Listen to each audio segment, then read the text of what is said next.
What's up, it's Richie here with Statifying Football. These are the Week 8, the noon games on Saturday for college football. Starting out with Cincinnati and Navy. Cincinnati, they beat UCF 56-21. Desmond Ridder was fine, 140 passing and a touchdown, but Jerome Ford went off for 189 rushing yards and 4 touchdowns. They ran for 336 yards as a team. Only allowed 296, forced 3 turnovers, and had an interception return for a touchdown in that one.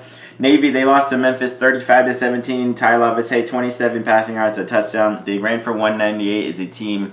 Navy, with that triple option offense, they have a chance against anybody if they can slow down Cincinnati, keep Cincinnati on the sideline, make it a shorter game. They were able to play SMU really close and keep that offense on the field. They only lost by 7 in that one. They were able to beat a good UCF offense.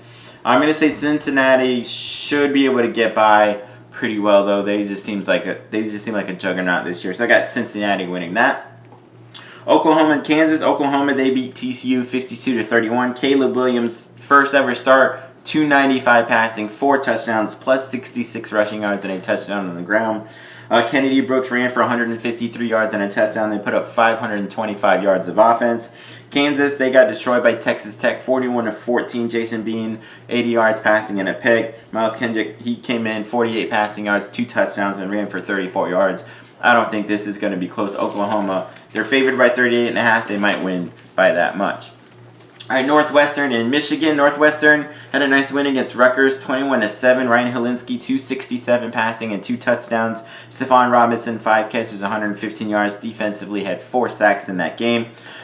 Michigan coming off a bye 2 weeks ago. They beat Nebraska 32-29. Cade McNamara, 255. He did throw an interception. Hassan Haskins ran for 123 yards and 2 touchdowns. Both defenses are good, but Michigan's got a great offense. They look like a legitimate maybe possible national title contending team this year. They should be able to get by Northwestern. Illinois and Penn State both coming off byes. Illinois, they got shut out by Wisconsin 24-0. Artur Sitkowski was horrible. 8 of 27 for 55 yards. They only had 93 total yards in that game. Penn State, they lost a grinded out game against Iowa 23-20. Sean Clifford 146, 2 interceptions. Taquan Roberson 7 of 21, 34 yards, 2 interceptions. They had 4 turnovers in that game. Sean Clifford was hurt. We'll see if he comes back for this one. Even if he doesn't, Illinois is pretty terrible. Penn State is a really good team, and I think Penn State should be able to win.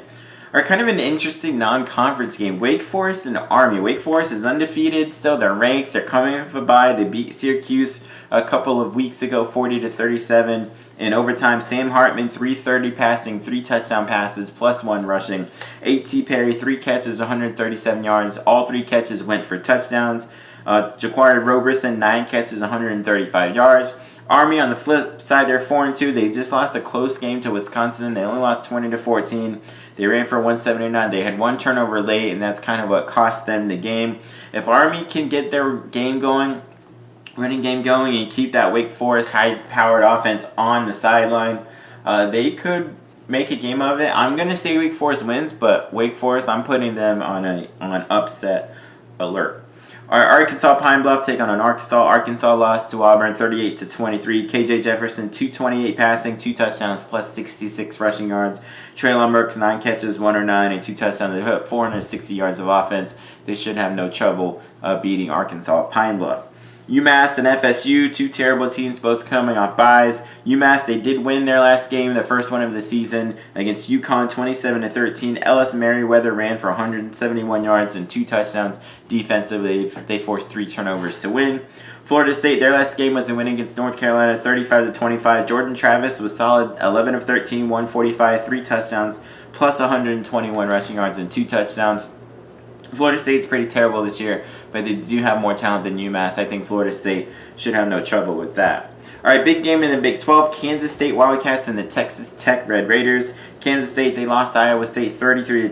Skylar Thompson, 206 passing, 2 touchdowns and an interception, plus 1 rushing. Texas Tech, they destroyed Kansas 41-14. Henry Colombi, 124 passing, 1 touchdown, 1 interception, plus 35 rushing yards and a touchdown. They ran for 244 yards as a team. This is going to be a really, really close game.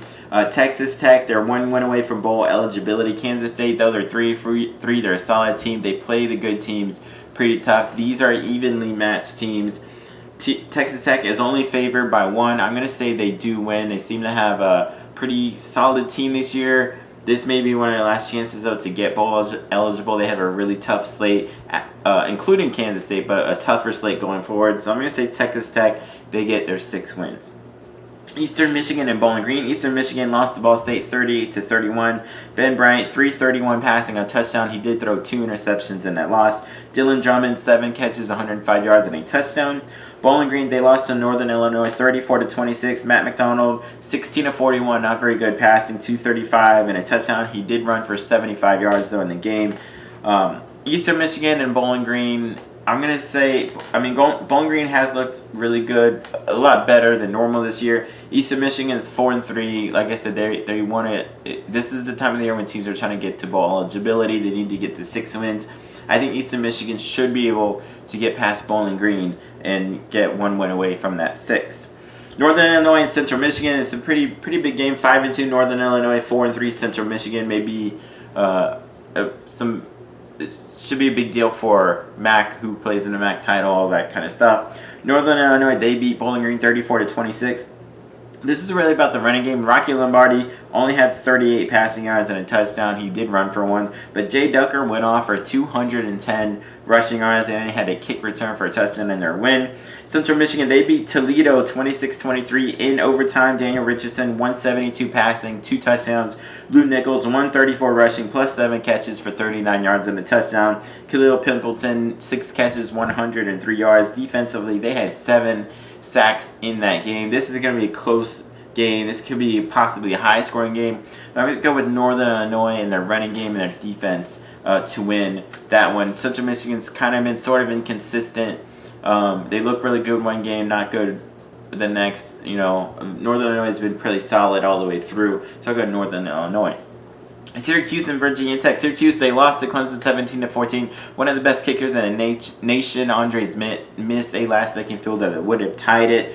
Garrett Schrader, 191 passing, a touchdown, a pick, plus 1 rushing. Sean Tucker, one of the best running backs in the ACC, if not the country. I think he leads the nation in rushing yards at the current moment. He ran for 157 yards. Virginia Tech, they lost to Pitt 28-7. Braxton Burmeister was pretty awful, 11 of 32, 134 yards, a touchdown, a pick. I'm going to say Syracuse, they might have too much offense for Virginia Tech to keep up with. So I got Syracuse winning that one.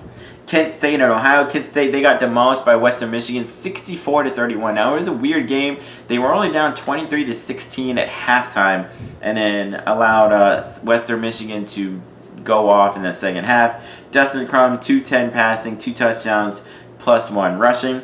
Ohio, they lost a heartbreaker to Buffalo. They lost on a last-second field goal, 27-26. They were up 26-10 in the fourth quarter and allowed Buffalo to come all the way back. Armani Rogers, though, the quarterback for Ohio, passed for 75 yards, ran for 183 yards and 2 touchdowns, and he set an FBS record for the longest touchdown run by a quarterback. He had a 99-yard touchdown run, which can never be broken. Offensively, you cannot have a play longer than 99 yards. He will be in the record books forever for that. But in this game, I think Kent State, they're frustrated. They're mad they got destroyed by Western Michigan. Kent State's offense is unbelievable still. I think Kent State wins, and they might win that one pretty. Kent State's favored by 5.5. I think Kent State wins by way more than that. All right, Texas State and Georgia State. Texas State, they lost late to Troy, 31-20, 28. Brady McBride, they lost because he threw 3 interceptions, including a late pick 6. He had 279 passing, 3 touchdowns, though. They turned over 4 times in that close loss. Georgia State, they're coming off a bye. 2 weeks ago, they beat Louisiana Monroe 55-21. Darren Granger, 230 passing and 4 touchdowns, plus 84 rushing and a touchdown. Josias Cradle, 7 catches, 130 yards, 2 touchdowns. They had 572 total yards. This could be a shootout kind of a game. Georgia State's favored by 10.5. Texas State has looked pretty good, but they do throw a lot of interceptions. They seem to turn over a lot. I'm going to go with Georgia State wins that one. All right, Wisconsin and Purdue, kind of a tricky game here in the Big Ten. Wisconsin were able to get by Army 20-14. Mertz had 2 touchdown runs. Braylon Allen ran for 108 yards and a touchdown. Purdue, they had a big upset against Iowa, 24-10. 7 win. Aiden O'Connell, 375 passing yards, 2 touchdowns, plus 1 rushing.